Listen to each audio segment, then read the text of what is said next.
News 18 ગુજરાતીમાં આપનું સ્વાગત છે। હું છું આપની સાથે સંધ્યા। પોલીસ ભરતીમાં પાટીદારો સાથે અન્યાયનો આક્ષેપ। પાટીદાર આગેવાન દિનેશ બામણિયાનો આરોપ છે પાટીદાર ઉમેદવારોને નાપાસ કરવાનું ષડયંત્ર છે। જાતિ પર ટિપ્પણી કરી અપમાનિત કર્યાનો આરોપ કર્યો છે। તો પુરાવા સાથે ગૃહમંત્રીને કરાશે રજૂઆત। વર્ષ 2019 અને 25ની ભરતીમાં ઊંચાઈમાં પાસ થયેલા ઉમેદવારોને 2026ની દોડમાં પાસ થયા છતાં પણ ઊંચાઈમાં બાકાત કરવામાં આવ્યા હોવાનો આરોપ લગાવ્યો છે। ગુજરાત સરકારની પોલીસ ભરતી બોર્ડની અંદર પાટીદાર સમાજના ઈડબ્લ્યુએસ ઉમેદવારોને અન્યાય થવાની પ્રક્રિયાઓ અમારી સામે આવી છે। ખાસ કરીને જાતિ વિષયક શબ્દો બોલીને પાટીદાર સમાજને નોકરીની ક્યાં જરૂરિયાત છે એવા શબ્દો વાપરીને ગાંધીનગર અને અન્ય કેન્દ્રોમાં ઉમેદવારોને 2019 અને 2025ના ઊંચાઈ વિભાગ વિષયમાં પાસ થયેલા ઉમેદવારો રનિંગમાં પાસ થયેલા ઉમેદવારોને 2026ની રનિંગ પાસ કર્યા પછી ઉમેદવારોને ઊંચાઈમાં નાપાસ કરવામાં આવ્યા છે। એટલે આ બાબતે અમે તંત્રને રજૂઆત કરી। હવામાન અંગે અંબાલાલની મોટી આગાહી છે। 2 દિવસ બાદ વેસ્ટર્ન ડિસ્ટર્બન્સની શક્યતા છે। 17 અને 18 તારીખે હળવું વેસ્ટર્ન ડિસ્ટર્બન્સ થશે। 25 થી 28 તારીખ દરમિયાન ગુજરાતમાં અસર જોવા મળશે। દક્ષિણ ગુજરાતના ભાગો આહવા, વલસાડ, નવસારી, સુરતના ભાગોમાં અસર થવાની શક્યતા છે। સૌરાષ્ટ્રના દરિયાકાંઠાના વિસ્તારોમાં પણ ક્યાંક તેની અસર જોવા મળશે। તો વાદળછાયું વાતાવરણ રહી શકે છે અથવા તો કમોસમી વરસાદની પણ શક્યતા। શિયાળામાં પણ ઉનાળા અને ગરમીનો અહેસાસ થઈ રહ્યો છે। હવે વાતાવરણ કેવું રહેશે, ઠંડીનો ફરી રાઉન્ડ આવશે કે નહીં તે જાણીશું। આપણી સાથે છે હવામાન નિષ્ણાત અંબાલાલ પટેલ। કાકા, અત્યારે જે રીતે મોસમ જોવા મળી રહી છે, આગામી દિવસોમાં વાતાવરણ કેવું રહેશે, ઠંડીનો રાઉન્ડ આવશે કે નહીં? હવે આ વખતે ઠંડીનો રાઉન્ડ આવવાની શક્યતા ઓછી છે। અલબત્ત આ પશ્ચિમ વિક્ષોભ લગભગ હમણાં હટી જશે, એટલે કંઈક ઠંડા પવનો સહેજ ફૂંકાશે, પરંતુ તારીખ 17 ને 18માં બીજો પશ્ચિમ વિક્ષોભ આવશે। એની અસર શું પડશે? એની અસર લગભગ તે પાકિસ્તાનના ભાગો અને મેદાની ભાગો, રાજસ્થાનના ભાગો અને લગભગ દેશના ઉત્તરીય પર્વતીય પ્રદેશોના થોડા ભાગો અને વરસાદ, એનો કમોસમી વરસાદ જે છે એ લગભગ 5 ml તેથી ઓછો અને 20 ml સુધી થવાની શક્યતા રહે છે। ગુજરાતના કયા વિસ્તારો પ્રભાવિત રહેશે? આમાં ગુજરાતના વિસ્તારો પ્રભાવિત થવાની શક્યતા જોવા જઈએ તો ગુજરાતમાં વાદળવાયુ આવવાની શક્યતા રહેશે અને આ ઉપરાંત અરબ સાગરનો ભેજ જે છે એ તારીખ 24 બાદ 24, 26, 27, 28 કે આ માસના અંત સુધીમાં અને માર્ચની શરૂઆત સુધીમાં હવામાનમાં પડતા આવ્યા જ કરશે। ઠંડી તો જ્યારે પશ્ચિમ વિક્ષોભ જતો રહે ત્યારે થોડી ઠંડી આવતી હોય છે, પણ હવે તો લગભગ ફેબ્રુઆરીમાં કોઈ ભાગમાં મહત્તમ તાપમાન 37 ડિગ્રી સેલ્સિયસ જેવું થઈ જવાની શક્યતા રહે છે।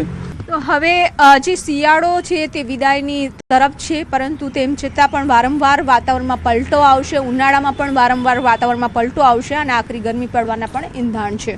કેમેરામેન પ્રકાશ દેસાઈ સાથે વિભુ પટેલ, ન્યૂઝ 18 ગુજરાતી, ગાંધીનગર। ખેડામાં શિક્ષણ જગતને શર્મસાર કરતી ઘટના બની છે। નડિયાદની પ્રાથમિક શાળાનો આચાર્ય મહિલા સાથે હોટલમાં ઝડપાયો છે। આચાર્યએ બાળકોનું અલસી આપવા માતાને હોટલમાં બોલાવી। લંપટ ઇન્ચાર્જ આચાર્યનો આ વિડીયો પણ વાયરલ થયો છે। વાયરલ વિડીયો અંગે ન્યૂઝ 18 ગુજરાતી પુષ્ટિ નથી કરતું। નિવાસી કમળાબા પ્રાથમિક શાળાના આચાર્યએ મહિલા સાથે અમદાવાદની હોટલમાં તેઓ ઝડપાયો। ઇન્ચાર્જ આચાર્ય કિરીટસિંહ ઝાલાએ મહિલાને જબરદસ્તી હોટલમાં બોલાવી હોવાનો આક્ષેપ છે।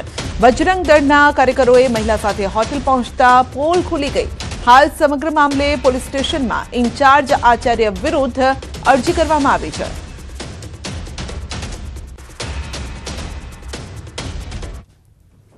મુંબઈમાં નિર્માણાધીન મેટ્રો પિલરનો એક ભાગ તૂટી ગયો છે। મુલુંડ વિસ્તારમાં બની છે આ ઘટના। થાંભલાનો એક ભાગ રિક્ષા પર પડ્યો। રિક્ષામાં સવાર 4 લોકો ઈજાગ્રસ્ત થયા છે। તો થાંભલાનો એક ભાગ ધરાશાયી થઈ ગયો હતો। રિક્ષામાં સવાર 4 લોકો ઈજાગ્રસ્ત થયા છે। મુંબઈમાં નિર્માણાધીન મેટ્રો પિલરનો એક ભાગ તૂટી પડ્યો હતો અને જે ત્યાં ઉભેલી રિક્ષા પર પડ્યો હતો। તો રિક્ષામાં 4 લોકો સવાર હતા જેઓ ઈજાગ્રસ્ત થયા છે। તો થાંભલાનો એક ભાગ રિક્ષા પર પડતા 4 લોકો ઈજાગ્રસ્ત।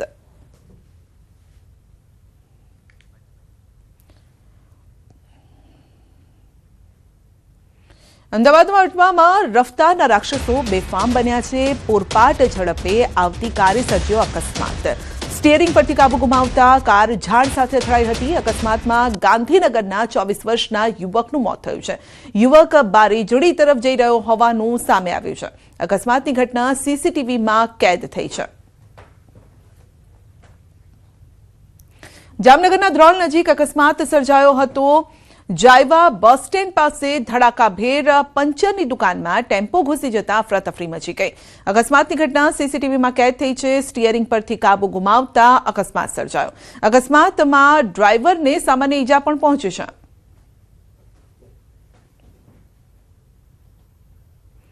ખેડાના કપડવંજમાં સ્ટંટબાજો બન્યા છે બેફામ. લગ્ન પ્રસંગમાં ડીજેના ટ્રક ચાલકે કર્યા જોખમી સ્ટંટ.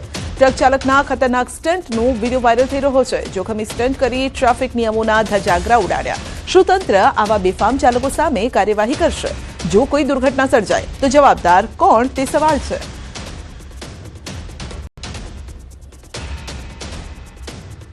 વડોદરામાં થાર અકસ્માત મામલે નિવેદન. ડીસીપી મંજીતા વણઝારાનું નિવેદન છે.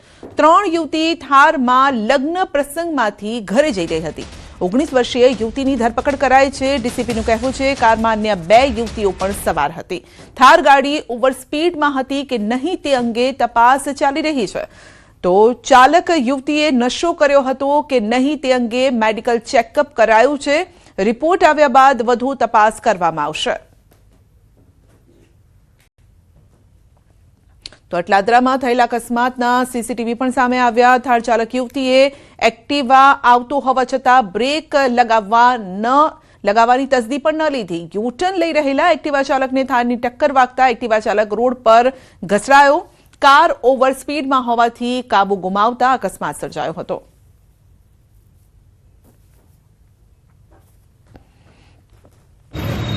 મને એવું લાગે છે ગાડી એટલી સ્પીડમાં હતી કે બરોડામાં એટલી સ્પીડમાં ગાડી ચલાવવું જ ના જોઈએ. આમ તો એટલો ગુનો દાખલ થવો જોઈએ. અને બીજી ગાડી તમે જોઈ શકો છો ગાડીના હાલત પરથી ખબર પડે ગાડી કેટલી સ્પીડમાં હશે. આજે 2 ગાડીને એટલો કચુંબર થઈ ગયો છે કે ન જોવી જેવી વાત થઈ ગઈ છે. એટલે બધું ઘટના સ્થળ પછી થયું છે. મારો ભાઈ ઘટના સ્થળ પર જ મૃત્યુ પામેલ છે. અમારી શંકા છે કે નશો કર્યો છે તો જ આટલી સ્પીડમાં ગાડી કોઈ છોકરીઓ ભગાવે. આ 3 બહેનો એમના કોઈ લગ્ન પ્રસંગ પતાવીને પરત જતા હતા. એ દરમિયાન આ ઘટના બની છે અને આ ફેટલ એક્સિડન્ટનો ગુનો નોંધી અને રિષિકા સદનાનીની અટકની કાર્યવાહી કરવામાં આવી છે. એની મેડિકલ રિપોર્ટ અને એના